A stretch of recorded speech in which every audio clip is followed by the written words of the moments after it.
எவ்வளவேனும் தகுதியற்ற இந்த அடிமையையும் உங்கள் முன்பாக நிறுத்திய தெய்வாதி தேவனை துதிக்கிறேன். த ஹூஸ்டன் தமிழ் திருச்சபையின் அன்பு போதகர் குடும்பத்தை, கமிட்டியார்கள், இன்று ஆராதனைக்கு வந்திருக்கும் உங்கள் அனைவரையும் வாழ்த்துகிறேன். குறிப்பாக குடும்பமாக என்னுடைய மனைவி, மகள், மருமகன், பேரப்பிள்ளைகளோடு என் உறவினர்கள் சேர்ந்து உங்களை பார்ப்பதிலும் கர்த்தரை ஆராதிப்பதிலும் மகிழ்ச்சி அடைகிறேன். எனக்கெல்லாம் மியூசிக்னால் என்னன்னே தெரியாது. ஆனால் ஆண்டவர் என்னை கொண்டு பல பாடல்களை எழுத வைத்தார். ஒரு பாடலை இன்றைய செய்தியின் ஆதாரமாய் பாடும்படி விரும்புகிறேன். பரிசுத்தமாக்கும் ஐயா,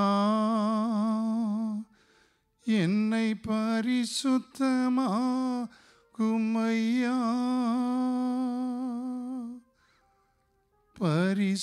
பரிசுத்தமாக்கும் ஐயா, என்னை பரிசுத்தமாக்கும் ஐயா, பரிசுத்தமின்றி தரிசிப்பார் உண்டோ, பரிசுத்தரே மகா பரிசுத்தரே, பரிசுத்தமின்றி தரிசிப்பார் உண்டோ, பரிசுத்தரே மகா பரிசுத்தரே, பரிசுத்தமா இருக்க என்னை அழைத்தீரே பரிசுத்தரே, பரிசுத்தமா இருக்க என்னை அழைத்தீரே பரிசுத்தரே, கர்த்தர் நீர் விரும்பும் பரிசுத்தம் காண படைக்கிறேனே, முற்றும் படைக்கிறேனே, கர்த்தர் நீர் விரும்பும் பரிசுத்தம் காண படைக்கிறேனே, முற்றும் படைக்கிறேனே, பரிசுத்தமாக்கும் ஐயா, என்னை பரிசுத்தமாக்கும் ஐயா, பரிசுத்தமாக்கும் ஐயா, என்னை பரிசுத்தமாக்கும் ஐயா, பரிசுத்தமின்றி தரிசிப்பார் உண்டோ, பரிசுத்தரே மகா பரிசுத்தரே, பரிசுத்தமின்றி தரிசிப்பார் உண்டோ, பரிசுத்தரே மகா பரிசுத்தரே. எபிரேயர் 12ஆம் அதிகாரம் 14ஆம் வசனம் சொல்லுகிறது, யாவரோடும் சமாதானமாயிருக்கவும் பரிசுத்தமுள்ளவர்களாயிருக்கவும் நாடுங்கள். பரிசுத்தம் இல்லாமல் ஒருவனும் கர்த்தரை தரிசிப்பது இல்லை. Without holiness no man can see the Lord. Follow peace with all men. எபிரேயர் 12:14ஆம் வசனத்தை இன்று நாம் வாசிக்க கேட்டோம். இதே ரோமர் 12:18 கூடுமான மட்டும் யாவரோடும் சமாதானமாயிருக்க நாடுங்கள். ஏன் பரிசுத்தம் வேணும்? ஒரு ஜனாதிபதியை பார்த்தா நமக்கு தயவு கிடைக்கும், அதிகாரியை பார்த்தா தயவு கிடைக்கும். ஆண்டவரை பார்த்தால் அவர் வைத்திருக்கிற எல்லா ஆசீர்வாதங்களும் கிடைக்கும். கை வைத்து அல்லேலூயா சொல்லுவோம். அவரை பார்க்கணுன்னா நாம் பரிசுத்தமாய் மாறணும். நம்முடைய தேவன் யார்? மகா பரிசுத்தர். அவர் யார்? பரிசுத்தத்தில் மகத்துவம் உள்ளவர். அவர் சேனைகளின் கர்த்தர். அவர் ஒரு மைட்டி காட், வல்லமையுள்ள தேவன். ஆனால் இந்த உலகத்தில் பாருங்கள், வல்லவர்கள் நல்லவர்களாக இருக்க மாட்டாங்க.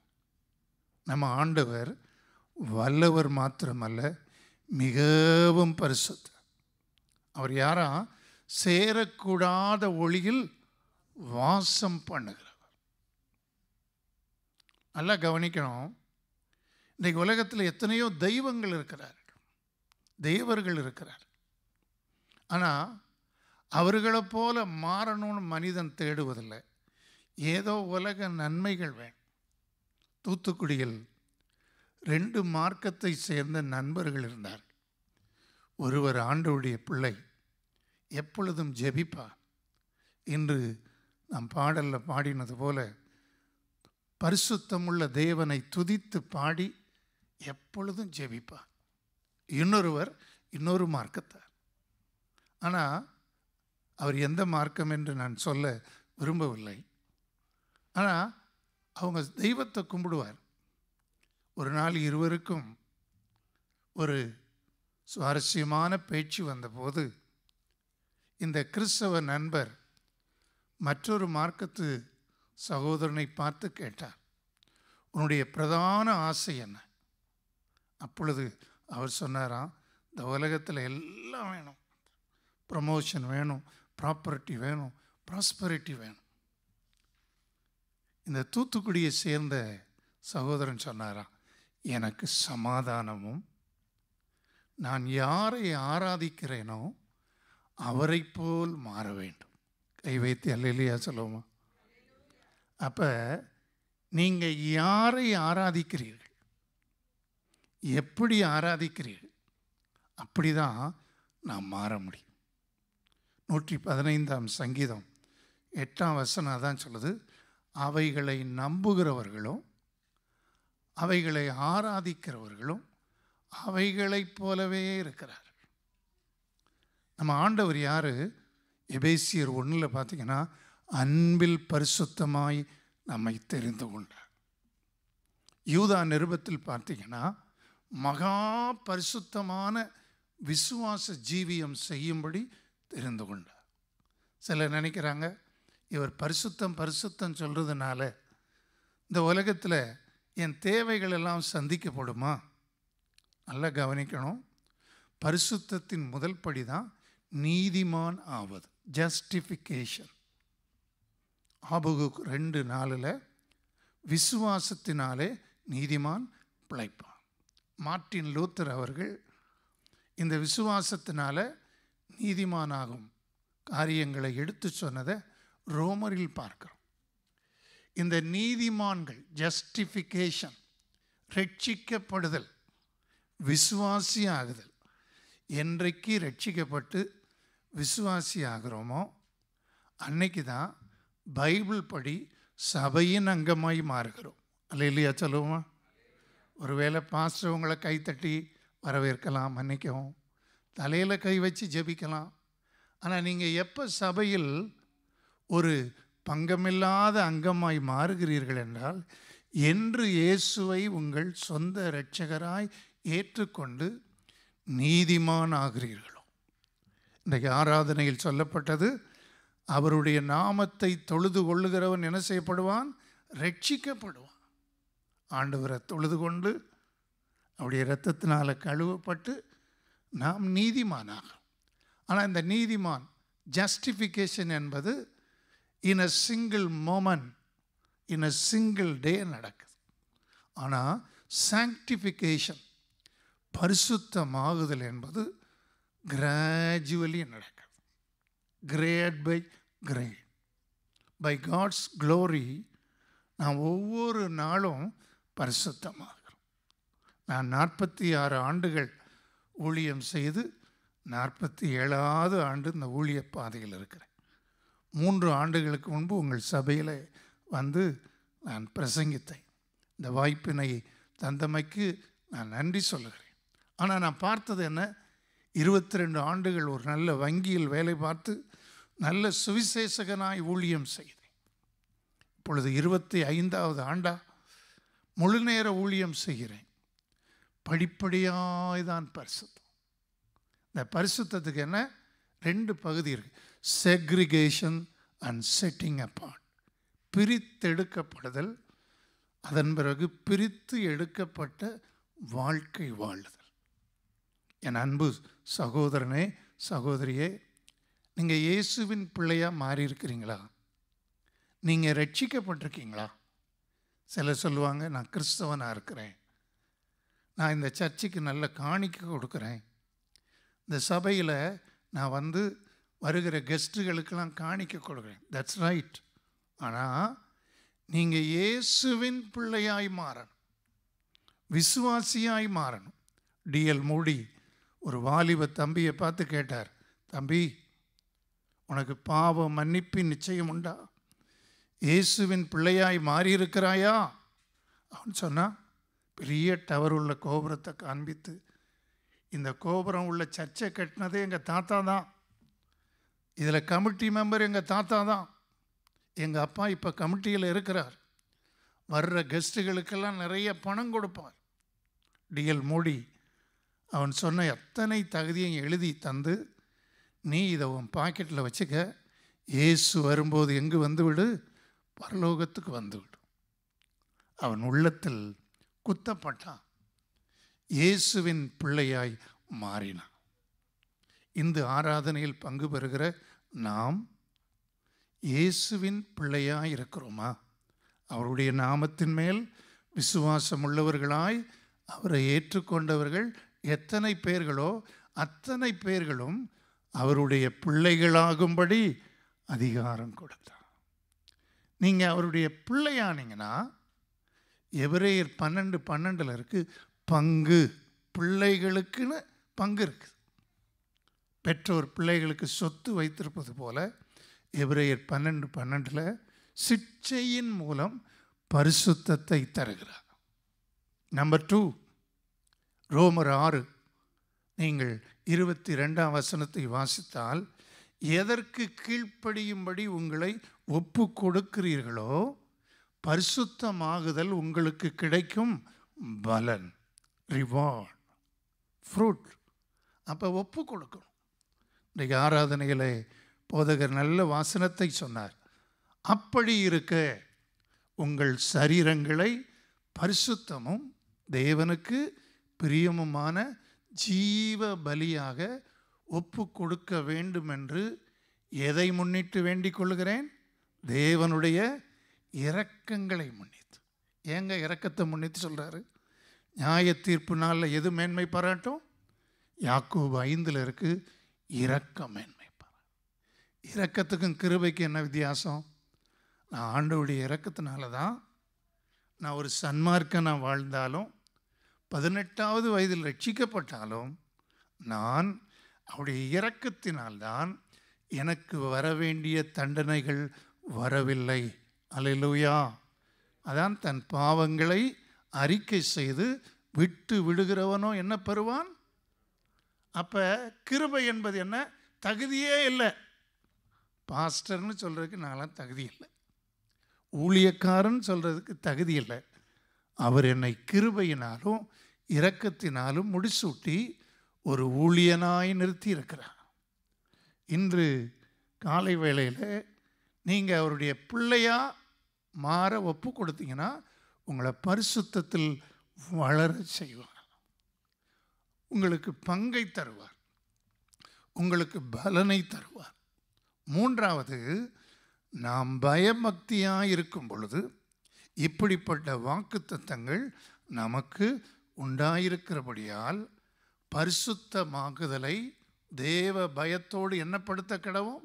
பூரணப்படுத்த கடவும். பரிசுத்தம் என்பது என்ன? ஒரு வட்டம் போல ஒரு மிட் பாயிண்டை வச்சு குறிப்பிட்ட ரேடியஸில் வட்டம் ஆரம்பிப்பது போல இன்னைக்கு சிலர் கால் வட்டத்தில் இருக்கிறாங்க, சிலர் அரைக்கா வட்டத்தில் இருக்கிறாங்க. எப்படி இருக்கிறாங்க? சுருக்கமான ஜெபத்துக்கு பெருக்கமான ஆசீர்வாதம் தான். தினந்தோறும் ஜெபம் பண்ணுறாங்க, ஆண்டவரே என் குறைகளை மன்னியும், அறிந்தும் அறியாமலும் செய்த பாவத்தை மன்னியும், 1 மணி நேரம் கூட ஜெபிக்க முடியலை, என்னை மன்னியும். ஆனால் இன்றைக்கு ஒரு கூட்டம் பரிசுத்தத்தில் வளர்ந்து கொண்டே இருக்கிறது. அல்லேலூயா, அல்லேலூயா. இன்றைக்கி என்னுடைய பேரன் ஒரு ஜெபக்குறிப்பு சொன்னால் என்னை ரொம்ப டச் பண்ணிச்சு. தாத்தா 5.7 பில்லியன் வேர்ல்டு பாப்புலேஷனில் ஆண்டவரை அறியாதவங்க இருக்கிறாங்க. அவங்களுக்காக ஜெபிக்கணும். அது என்னை மிகவும் தொட்டது. அப்போ பாருங்கள், இன்றைக்கு ஆண்டவரை அறிந்தேன்னு சொல்கிறாங்க. அறிந்த மக்களில் எத்தனை பேர் அவருடைய சுவாபம் பரிசுத்தம். நான் உங்களுக்கு சேலஞ்ச் பண்ணி சொல்கிறேன், பரிசுத்தத்தில் முன்னேற ஒப்பு கொடுத்தால் எல்லாம் கொடுப்பார். முதலாவது தேவனுடைய ராஜ்யத்தையும் அவருடைய நீதியையும் தேடுங்கள், அப்பொழுது எல்லாம் உங்களுக்கு கொடுக்கப்படும். ஆண்டவருடைய எக்ஸ்பெக்டேஷன் என்ன? ஆண்டவருடைய எக்ஸ்பெக்டேஷன் என்ன? நீங்கள் சர்ச்சில் சிலருக்கு எக்ஸ்பெக்டேஷன் இருக்கும், இன்னும் நல்லா நான் ட்ரெஸ் போடணும், இன்னும் நல்ல வீடு வாங்கணும், இன்னும் நல்ல ப்ரமோஷன் வரணும். ஆனால் ஆண்டவருடைய எக்ஸ்பெக்டேஷன் என்ன? நீதி உள்ளவன் இன்னும் நீதி செய்யட்டும், பரிசுத்தம் உள்ளவன் இன்னும். அப்போ பாருங்கள், ஆண்டவர் அதை தான் கேட்குறார். ஏன் இதை சொல்கிறேன்னா, இன்றைக்கு இயேசு வந்தால், if at all Jesus comes today, what is your position? இன்னைக்கு பாஸ்டர் சொன்னார், இயேசு வருகிறார், ஆயத்தப்படணும். நான் போட்டிருக்கிற இந்த வாட்ச் வருமா? ஆண்டவரே, ஃபிட்பிட் வாட்ச் வச்சுருக்கிறேன், என் மருமகன் வாங்கி கொடுத்தாரு, இதை கொண்டு வருவேன், வந்துடுவேனா? நான் இன்றைக்கு என்னை குறித்த அறிவிப்பு வந்தது. 131 சபைகள் இருக்கிற சபைகள் எல்லாம் என்னோட கூட வந்துடுமா? நல்ல கவனியுங்கள். இந்த அமெரிக்காவில் நல்ல மெட்டீரியலிஸ்டிக், நல்ல மணி மூமெண்ட், நல்ல ப்ராப்பர்ட்டி குட். ஆனால் ஆண்டவர் சொல்கிறார், if you are proper, all the prosperity will come. Some people think ப்ராஸ்பரிட்டினா வெறும் பேப்பர் லெவல் டாக்குமெண்ட்ஸ். ஷேர் மார்க்கெட்டில் எனக்கு இவ்வளோ இருக்குது, பேங்க்கில் இவ்வளோ இன்வெஸ்ட்மெண்ட் இருக்குது, இத்தனை ப்ராப்பர்ட்டி இருக்குது. That's good, well and good. தேவன் உங்களை ஆசீர்வதிப்பார். ஏன்னா இஸ்ரவேலை ஆசீர்வதிப்பதே அவருடைய பிரியம். நீங்கள் விரும்புகிறீங்களோ விரும்பலையோ உங்களை ஆசீர்வதிப்பார். நான் அதற்கு உதாரணம். என்னுடைய தந்தை பெரிய தொழில் செய்தவர், மதுரையில் பெரிய வியாபாரியாக இருந்தார். 40 பேர் வேலை பார்த்தாங்க. ஆனால் எல்லாம் நஷ்டப்பட்டு நான் பியூசி படிக்கும் போதெல்லாம் 2 ரூபாய்க்கு லாட்டரி அடித்தவனார். கல்லூரியில் படிக்கும் போதெல்லாம் ஜெபிப்பேன், பரிசுத்த ஆவியின் நிறைவை பற்றேன். எனக்கு 3 டிஜிட் சம்பளம் கிடைக்கும் உள்ள வேலை கிடைக்குமான்னு நினச்சேன்.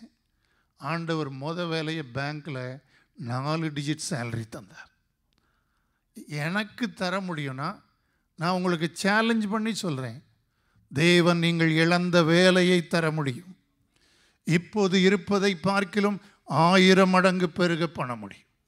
92ஆம் சங்கீதத்தின்படி 12ஆம் வசனத்தின்படி நீதிமான் எதை போல செழிப்பான்? பனையை போல செழிப்பான். Bomb tree. பனைக்கு யாராவது தண்ணி ஊற்றுவாங்களா? பக்கத்தில் பார்த்து கேளுங்களேன், பனைக்கு யாராவது தண்ணி ஊற்றுவாங்களா? இந்த அமெரிக்காவில் வந்துட்டேன், எனக்கு ஒரு நாதி இல்லை, எனக்கு ஒரு ஹெல்ப் இல்லை. இந்த துறமணி பாஸ் எனக்கு ஜெபம் பண்ண மாட்டார், மன்னிக்கவும் ஐயா பேரை சொல்கிறேன், நினைக்கக்கூடாது, அவங்க என்ன கேர் பண்ணலை. நான் சொல்லுகிறேன், நீங்கள் செம்மையாயிருந்தால், நான் செம்மையாயிருந்தால், நாம் சரியாயிருந்தால், பனையை போல் செழிக்க வைக்கிறவர் நம் தேவன். அல்லேலூயா. பனை எப்படி செழிக்குது? பனை வாரிய தலைவராக இருந்த குமரி ஆனந்தன் சொன்னார், பனை 330 வடிவில் 330 வழியில் பயன்பெறுது. நீங்கள் நீதிமானாக இருந்தீங்கன்னா, செம்மையாக இருந்தீங்கன்னா, சரியாக நடந்தீங்கன்னா, பரிசுத்தத்தை விரும்புனீங்கன்னா, ஆண்டவர் செய்வதெல்லாம் வாய்க்க பண்ணுவார். உங்கள் நடைகளை வாய்க்க பண்ணுவார், வழிகளை வாய்க்க பண்ணுவார். இந்த ஆராதனையிலேயே சிலருக்கு பயம், ஐயோ என் பிள்ளைய நெருக்குது, அது நெருக்குது. காரணம் இதுதான் ஃபர்ஸ்ட் ஸ்டெப். யாவரோடு எப்படி இருக்கணும்? சமாதானம். Do you have peace with all men? Do you have peace in a possible extent? கூடுமான மட்டாது சமாதானமாக இருக்கிறீங்களா? நம்பர் 1, சிலருக்கு தன்னை குறித்த என்ன இல்லை? சமாதானம். இவங்க செய்கிற ஆக்டிவிட்டீஸ்லாம் பார்த்தா உள்ள மனசாட்சி என்ன சொல்லுது? Conscious, conscience.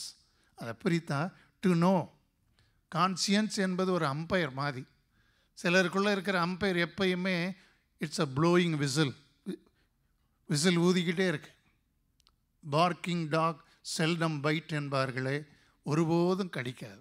ஆனால் சிலருடைய மனசாட்சி உள்ளே உறுத்திக்கிட்டே இருக்குது. நான் செய்கிற பாவத்துக்கு இதுவும் வேணும், இன்னமும் வேணும் அப்படின்னு சொல்லாமல் சொல்கிறவங்க இருக்கிறாங்க.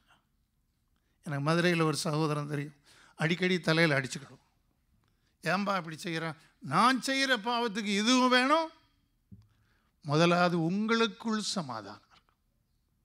நம்பர் 2, உப்பை போல கரைகிற வாழ்க்கை வாழ்ந்தா குடும்பத்தில் சமாதானம். கை வைத்து அல்லேலூயா சொல்லும். 3வது பிறரோடு சமாதானம். சபையில் சமாதானமாக இருக்கீங்களா? இந்த 3 சமாதானம் வரணும்னா நல்லா கவனிக்கணும். தேவனோடு சமாதானம். ரோமர் 5 எப்படி இருக்கு? இவ்விதமாய் விசுவாசத்தினாலே நீதிமான்கள் ஆக்கப்பட்டிருக்கிறபடியால் நாம் யாரிடத்தில் சமாதானம் பெற்றிருக்கிறோம்? தேவனிடத்தில். தேவனிடம் சமாதானம் இல்லாத எந்த மனிதனுக்கும் தனக்குள்ளேயும் சமாதானம் இருக்கு, பிறருக்குள்ளேயும் சமாதானம். இங்கே இருக்கிற சிலருடைய வாழ்வை குறித்து என் ஆவியிலே நான் உணர்கிறேன். உங்கள் வாழ்க்கையில் நல்ல ஹெல்த் இருக்குதா? ப்ராப்பர் ஸ்லீப் இருக்குதா? நல்ல சமாதானம் இருக்குதா? சிலருக்கு சமாதானம் எப்படின்னா, விருந்து வைப்பாங்க, மட்டன் பீஸ், அந்த பீஸ் குறைஞ்சிச்சுனாவே பீஸ் போயிடும். PAECE போனால் PEACE போயிடும். இது என்னடா மட்டன்? நானும் சிக்கன் வைக்கிற இடத்துலையும் பார்த்தேன், சிக்கன் பீஸ் குறைஞ்சா சமாதானமே போயிடும். இதுதான் இப்படின்னு வெஜிடேரியன் பீப்புள் சாப்பிட்ற இடத்துல பார்த்தா அங்கே சண்டை வருது. PEAS, பட்டாணி இல்லாட்டினாலும் சமாதானம் போகும். இந்த உலகத்தில் இருக்கிறத வைத்து சமாதானம் இல்லை. யோவான் 14:27 இயேசு சொன்னார், என்னுடைய சமாதானத்தை உங்களுக்கு வைத்து போகிறேன். அது என்ன சமாதானம்?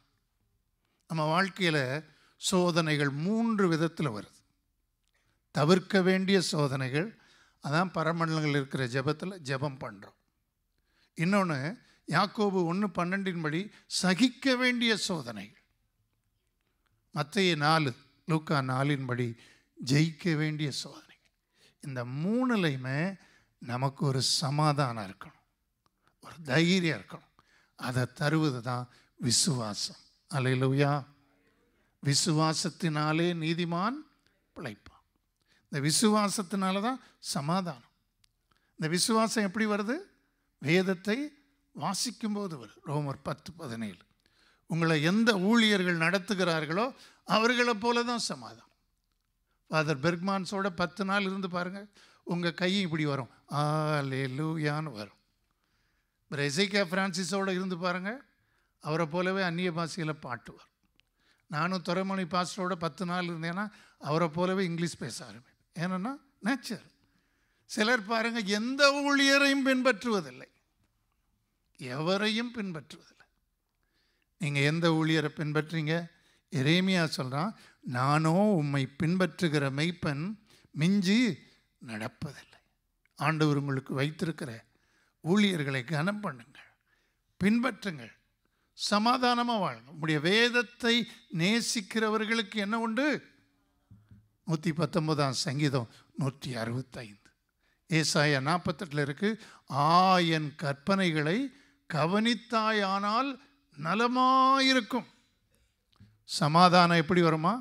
நதியை போல வரும். இன்றைக்கு ஆண்டவர் நம்மோடு பேசுகிறார். கர்த்தருடைய பந்தியில் பங்கு பெற போகிறோம். நமக்கு சமாதானத்தை உண்டு பண்ணும் ஆக்கினை இயேசுவின் மேல் வந்தது. அவருடைய தழும்புகளால் குணமாகிறோம். இன்று இந்த காலை வேளையிலே நமக்குள்ள சமாதானம் இருக்குதா? பிறரோடு சமாதானம் இருக்குதா? சூழ்நிலைமையிலும் சமாதானம் வேணும். எரேமியா 29:7 சொல்லியிருக்கு. நீ பட்டணத்துக்காக சிறைப்பட்டு போகிற, இந்த பட்டணத்துக்காக ஜெபம் பண்ணு. அந்த பட்டணத்துக்கு சமாதானம் இருந்தால் தான் உனக்கும் என்னது, இந்த ஹூஸ்டனில் எப்பையும் பந்து, எப்பையும் தண்டர் ஸ்டாம், எப்பையும் ஹெயில் விழுகுது, எப்பையும் பிரச்சனைனா உங்களுக்கு எப்படி இருக்கும்? நல்லா பாருங்க. அப்போ உங்கள் சூழ்நிலையில் சமாதானத்துக்கு ஜெபிக்கணும். ஆனால் எப்பையும் சமாதானம் இருக்குன்னு சொல்ல முடியாது. சாலமோன் ரொம்ப சமாதானத்தின் மகனாக பிறந்தான். எருசலேம் சமாதானத்தின் நகரத்தை ஆண்டு கொண்டிருந்தான். ஒரு நாளைக்கு சாலமோன் செலவழித்த செலவு எவ்வளோ தெரியுமா? கணக்கு நீங்கள் பார்த்தீங்கன்னா 4.5 கோடி. ஆனால் இந்த சாலமோன் இருந்த சமாதானத்தை தேவன் தந்த ஞானத்தினாலே, அறிவினாலே, ஆளுகையினாலே, கிருபையினாலே தந்ததை இழந்தான். ஏன் இழந்தான்? 1 ராஜாக்கள் 11 பார்க்குறோம். 1 + 300 + 700. உங்களுக்கு புரியும் நினைக்கிறேன். ஒரு மனைவி, 300 மனையாட்டி, 700 மறுமனையாட்டி. நான் இதை பேசும்போது ஒரு தம்பி சொன்னான், அண்ணே இப்போ அப்படி தானே, நெட்டில் எல்லாம் இருக்குது.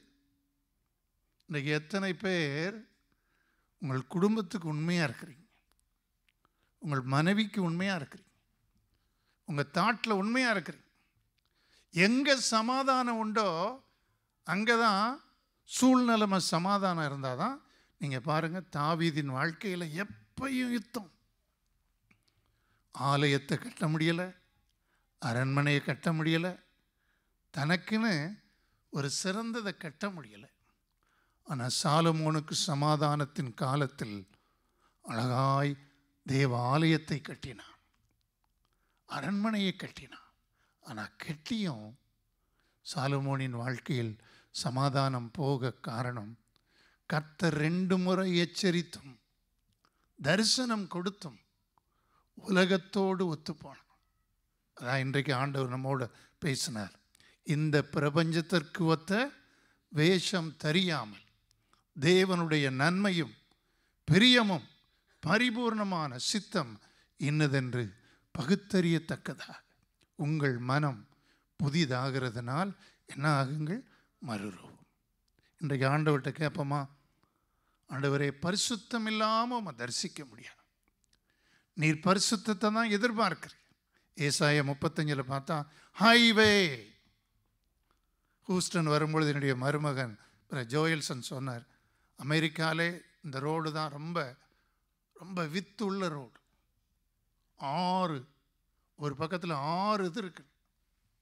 ஆனால் ஆண்டவருடைய பெரும்பாதை என்னதான், ஒரு வழி பரிசுத்த பாதை எனப்படும், அதில் நடக்கிறவன் பேதையாயிருந்தாலும் கெட்டு போவதில்லை. கை வைத்து அல்லேலூயா சொல்லும்.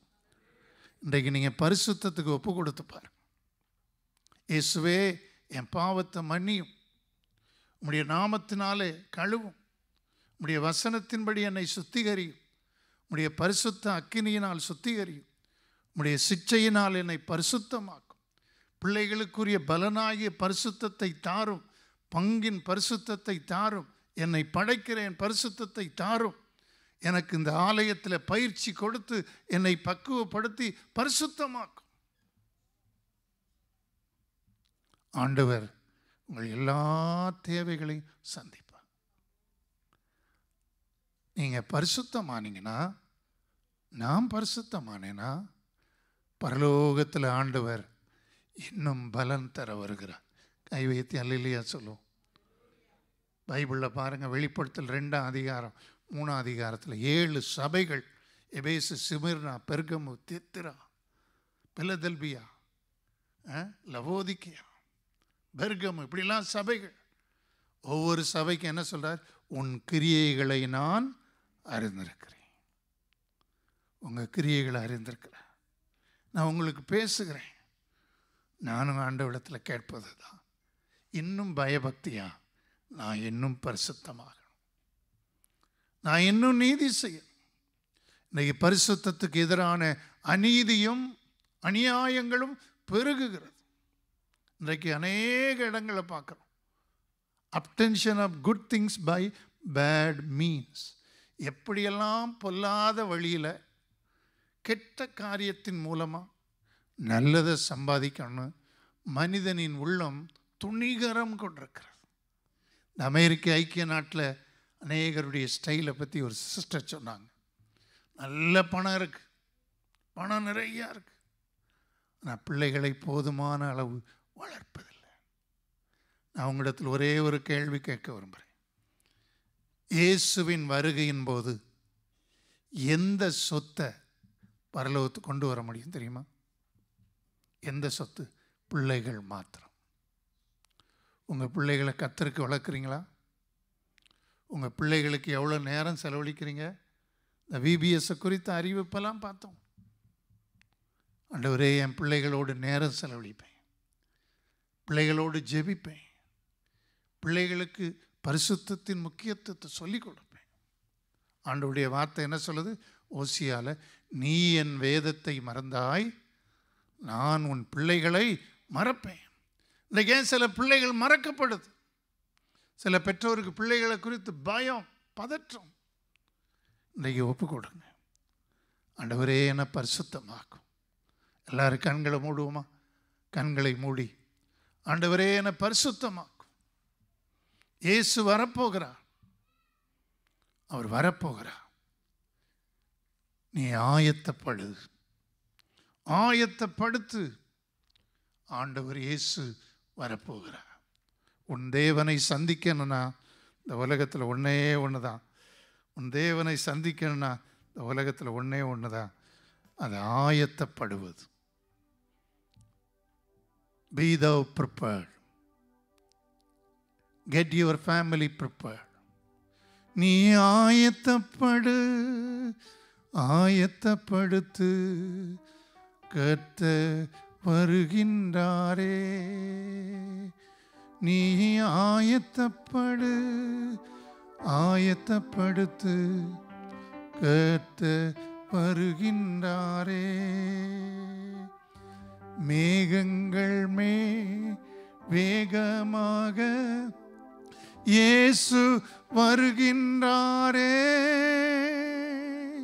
நீ ஆயத்தப்படு, ஆயத்தப்படுத்து, கர்த்தர் வருகின்றாரே. உன் தேவனை நீ சந்திக்க உடனே ஆயத்தப்படு. உன் தேவனை நீ சந்திக்க உடனே ஆயத்தப்படு. ஆவி என்னும் அச்சாரத்தான் அனுதினம் ஆயத்தப்படு. உன் தேவனை நீ சந்திக்க உடனே ஆயத்தப்படு. ஆவி என்னும் அச்சாரத்தான் அனுதினம் ஆயத்தப்படு. ஆவியோ மனவாட்டியோ ஆம் என்று அழைக்கின்றதே. நீ ஆயத்தப்படு, ஆயத்தப்படுத்து, கர்த்தர் வருகின்றாரே. நீ ஆயத்தப்படு, ஆயத்தப்படுத்து, கர்த்தர் வருகின்றாரே. எஜமான் சித்தம் அறிந்திருந்தும் ஆயத்தம் இல்லாதவன் அநேக அடி அடிக்கப்பட்டார். எச்சரிப்பாய் வாழ்ந்திடுவோ. எஜமான் சித்தம் அறிந்திருந்தும் ஆயத்தம் இல்லாதவன் அநேக அடி அடிக்கப்பட்டார். எச்சரிப்பாய் வாழ்ந்திடுவோ. மனம் புதிதாய் மாறிவிடு, மறுரூபமாகிவிடு. மனம் புதிதாய் மாறிவிடு, மறுரூபமாகிவிடு. நீ ஆயத்தப்படு, ஆயத்தப்படுத்து, கர்த்தர் வருகின்றாரே. நீ ஆயத்தப்படு, ஆயத்தப்படுத்து, கர்த்தர் வருகின்றாரே. எத்தனை பேர் இருக்கிற இடத்துல கண்களை மூடி, ஆண்டவரே நான் உம்மோடு சமாதானம் பெறணும், எனக்குள்ள சமாதானம் பெறணும், பிறரோடு சமாதானம் பெறணும், பிறரை மன்னிக்கணும், பிறருடைய பிள்ளைகளை மன்னிக்கணும்.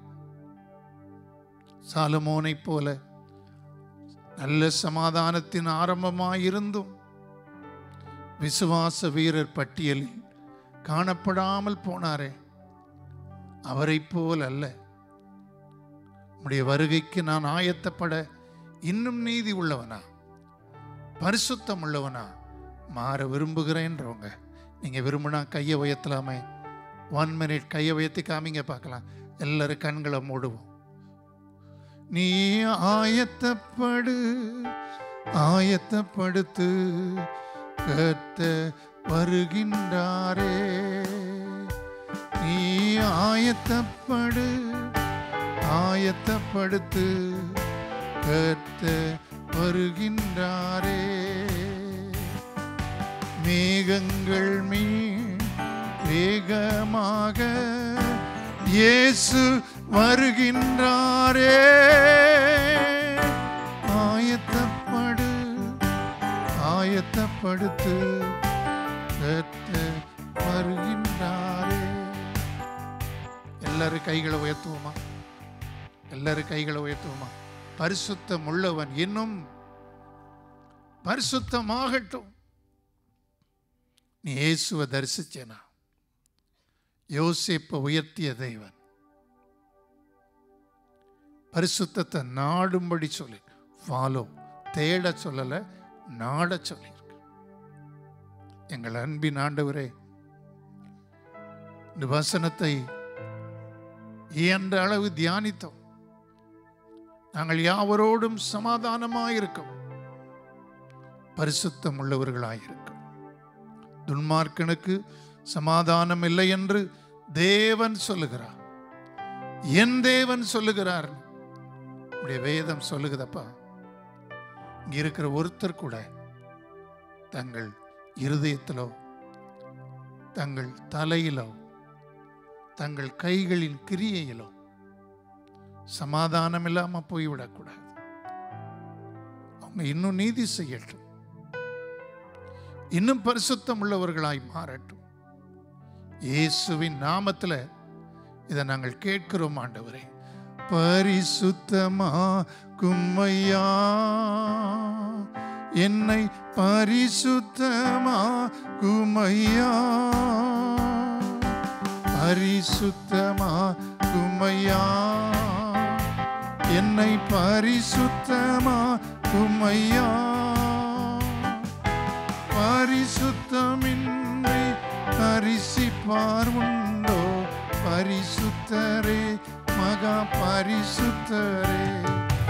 பரிசுத்தமின்றி பரிசிப்பார் உண்டோ?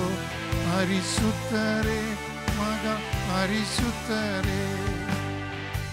உம்முடைய வருகையில் பங்கு பெற, உம்முடைய வருகையில் பலன் பெற இன்னும் பரிசுத்தமாக்கும், இன்னும் பக்குவப்படுத்தும், இன்னும் பண்படுத்தும். நீர் சுத்தம் பண்ணும்போது மிகுந்த கனிகளை கொடுப்பீர்கள் சொன்னது போல த ஹூஸ்டன் தமிழ் சர்ச் ஆண்டவருக்கு என்று படர்ந்து பரவி அநேக பலன்களை கொடுக்க கர்த்தர் இரக்கம் செய்யும். இணையற்ற இயேசுவின் நாமத்தில் ஜெபிக்கிறோம் பிதாவே.